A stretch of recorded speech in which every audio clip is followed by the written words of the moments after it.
கொல்லணும் அப்படின்னு நினைக்கும் போது அந்த நாள் ராத்திரி அவர் என்ன பண்ணிருக்காருன்னா, அவரோட பொண்டாட்டியும் அவரோட பாய் ஃப்ரெண்டையும் ஓட்டிட்டு போற காடியை இவரு கண்டுபிடிச்சிட்டு அவங்க பின்னாடியே போய்கிட்டு இருக்காரு. அவங்க 2 பேரோட காடி நேரா போகுதுன்னா ஜோ மேத்தனியும் அவங்க 2 பேரோட காடியை ஃபாலோ பண்ணிட்டு பின்னாடி வந்திருக்காரு. ஆனா முன்னுக்கு இருக்கிற காடிக்கு தெரியாது ஜோ மேத்தனி பின்னாடி அவரை ஃபாலோ பண்ணிருக்காருன்னு. இதே மாதிரி இவங்க 2 பேரும் ஓட்டிட்டு போன கார் வந்து ஒரு பிரிட்ஜ் கீழே போயிருக்குது. அந்த பிரிட்ஜ் கீழே போனதுக்கு அப்புறம் ஸோ அந்த பாலம் வந்து ரொம்ப இருட்டா இருந்திருக்கு. ஜோ மேத்தனிக்கு தெரியல அவங்க எங்க போயிருக்காங்க. ஸோ அதனால அந்த டைம் அவருக்கு எங்க அந்த காடி போனுச்சுன்னே தெரியல. அவர் வந்து விட்டுட்டாரு. எங்க அந்த காடி போனுச்சு, எந்த லெஃப்ட் அடிச்சா, யூட்டன் அடிச்சா, ரைட் அடிச்சான்னு எதுவுமே அவருக்கு தெரியல. அந்த கோவத்துல வந்து இவர் வந்து கத்த ஆரம்பிக்கிறாரு. ஏன்னா இவர் வந்து ஆல்ரெடி அந்த பிளான்ல இருந்திருக்காரு. அவரோட பொண்டாட்டியும் அந்த புதுசா அந்த பாய் ஃப்ரெண்டே கொல்லணும்னு.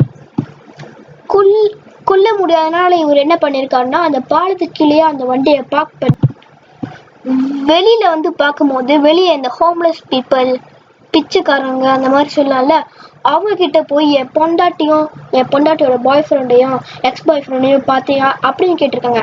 அப்படின்னு கேட்கும்போது அந்த ஹோம்லெஸ் பீப்புள் இருக்காங்களே அவங்க வந்து முழிக்கிறாங்க. அவங்க எங்கே போனால் நம்மளுக்கு அப்படி தெரிஞ்சது.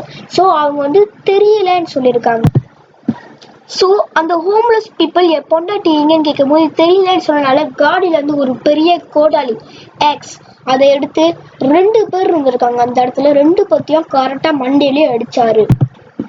கொன்னது மட்டும் இல்லாம சின்னதா வெட்டி இருக்காரு. ஸோ வெட்டி வெட்டி வெட்டி வெட்டி அவங்கள கொண்டு போய் காட்டுல போய் தூக்கி வீசிட்டு வந்திருக்காரு. அவ்வளோ ஆத்திரம் அவருக்கு அந்த டைம். கொன்னதுக்கு அப்புறமும் அவரு பயப்பட கிடையாது. இதுக்கப்புறமும் நான் கொல்லுவேன் அப்படின்னு அவர் மனசுல நினைச்சிருக்காரு. கொல்றது வந்து ஒரு பேஷனாவே மாறிடுச்சு அவருக்கு. கொன்ன அந்த 2 பேரும் ஆண் தான். அதுக்கப்புறம் இவர் என்ன பண்ணிருக்காருன்னா, அதே நாள் ராத்திரி ஒரு ஹோம்லெஸ் பொண்ணை கூப்பிட்டு இருக்காரு.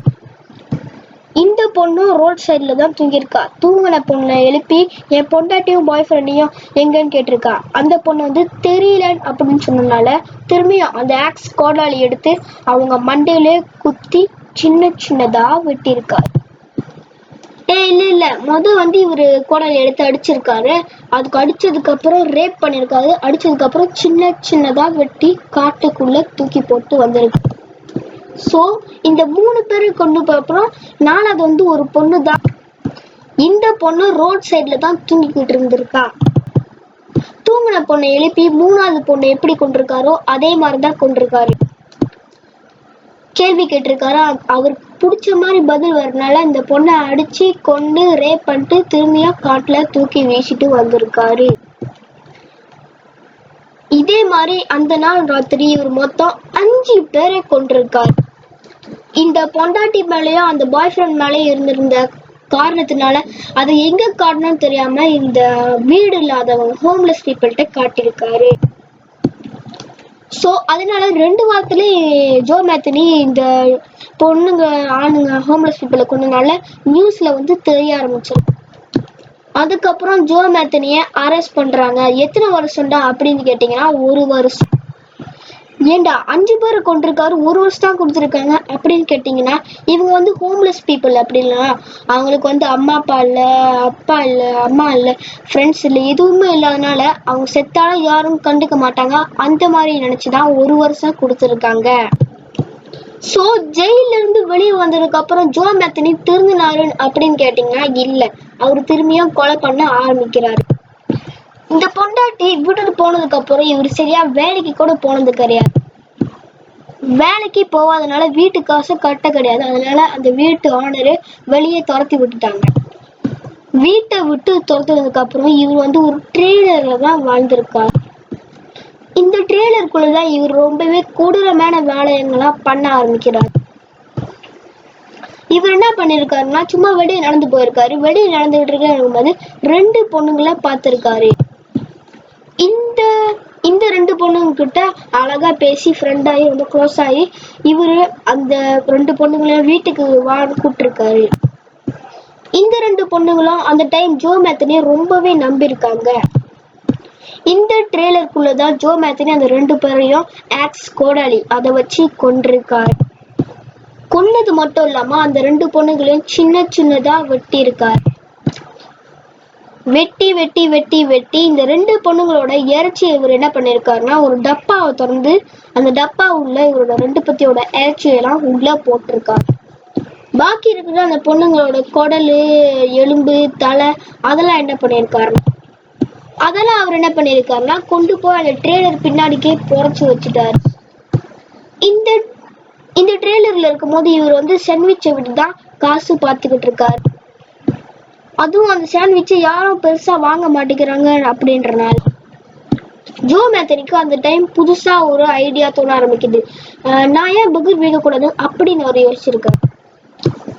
மற்ற பெரிய பெரிய கடை மாதிரி நான் ஏன் பர்கர் விற்கக்கூடாது அப்படின்னு யோசிச்சனால ஆனா அப்படின்றனால அவருக்கு அந்த நேரத்துல வந்து காசு இருக்க கிடையாது. பர்கர் கடை ஆரம்பிக்கணும்னா என்ன பண்ணணும், கோழி வாங்கணும், இறைச்சி வாங்கணும், அதெல்லாம் வாங்குறதுக்கு அந்த டைம் அவருக்கு காசு இல்லை. காசு இல்லாதனால இவர் என்ன பண்ணியிருக்காருன்னா இறைச்சி, ஆட்டு இறைச்சி, பண்டி இறைச்சி அதெல்லாம் பண்ண முடியாதனால இவர் வந்து அந்த ஏற்கனவே சொல்ல 2 பொண்ணுங்களோட இறைச்சி டப்பால இருந்துச்சு அதை வந்து மனுஷனோட பர்கரா செஞ்சு வித்துருக்காரு. அப்படின்னு மனுஷனோட பர்கர் செஞ்சு விற்கலான்னு ஒரு பிளான போட்டிருக்காரு. அந்த பிளானுக்கு ரெசிபி எல்லாமே விளைஞ்சு வச்சிருக்காரு. பிளான் என்னன்னா மனுஷனோட இறைச்சி. ஒரு இன்டர்வியூல ஜோ மேத்தனி என்ன சொல்லியிருக்காருன்னா அதாவது மனுஷனோட இறைச்சியும் பண்டி பீக் தெரியும்ல அதுவும் ஒரே மாதிரி இருக்கும்.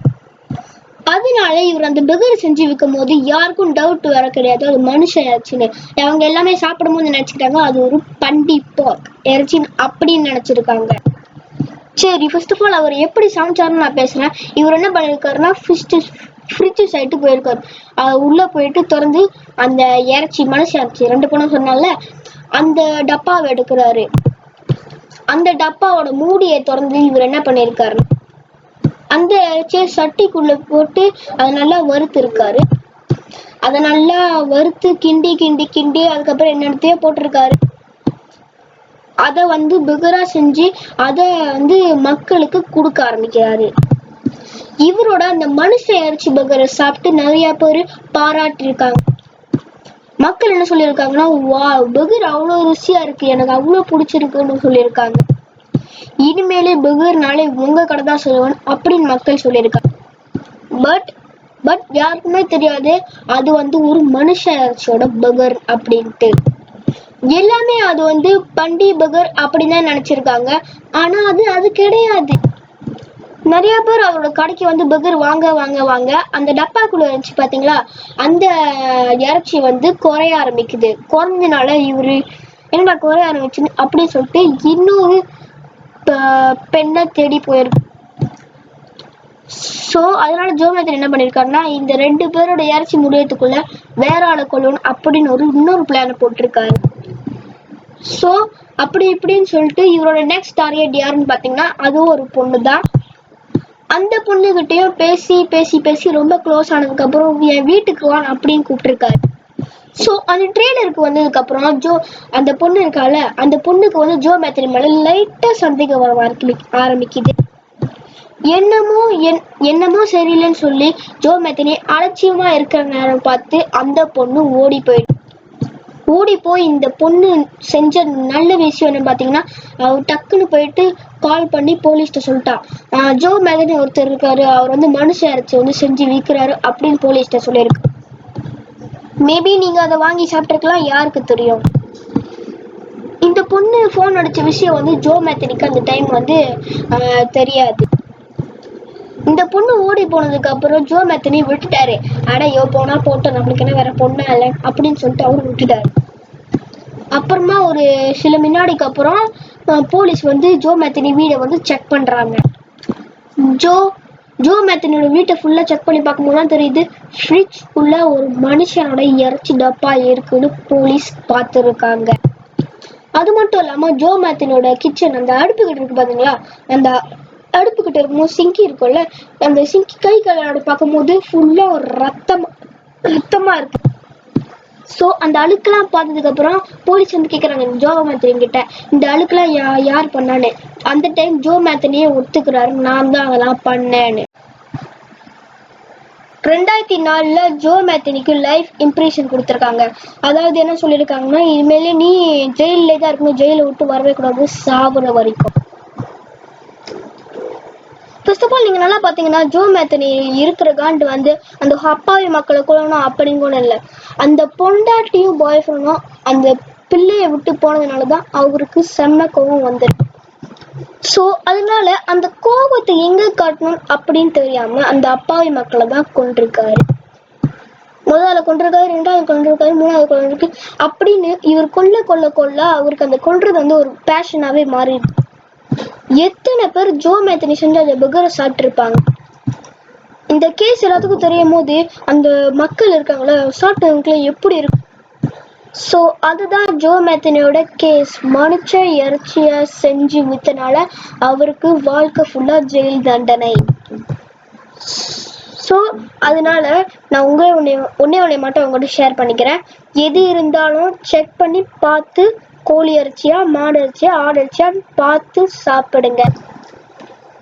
ஸோ ஓகே கைஸ், இந்த வீடியோ உங்களுக்கு பிடிச்சிச்சுன்னா மறக்காம லைக் பண்ணி ஷேர் பண்ணி சப்ஸ்கிரைப் பண்ணி பாருங்க. பார்த்தீங்கன்னா இந்த வீடியோ செய்ய ஒரு ஆக்சுவலாக பார்த்தா ஒரு 18 minutes ஆயிடுச்சு. இதான் யாருக்காக உங்களுக்காக தானே. ஸோ வீடியோ பார்க்கலாம், மறக்காம லைக் பண்ணி ஷேர் பண்ணி சப்ஸ்கிரைப் பண்ணி பாருங்க. ஸோ இதுதான் அந்த ஜோ மேத்தனியோட கேம் ஸ்டாரி. ஸோ இந்த ஸ்டாரி பிடிச்சிச்சுன்னா மறக்காம லைக் பண்ணுங்க. Okay, bye from ATG. Bye bye bye bye bye bye. Love you guys.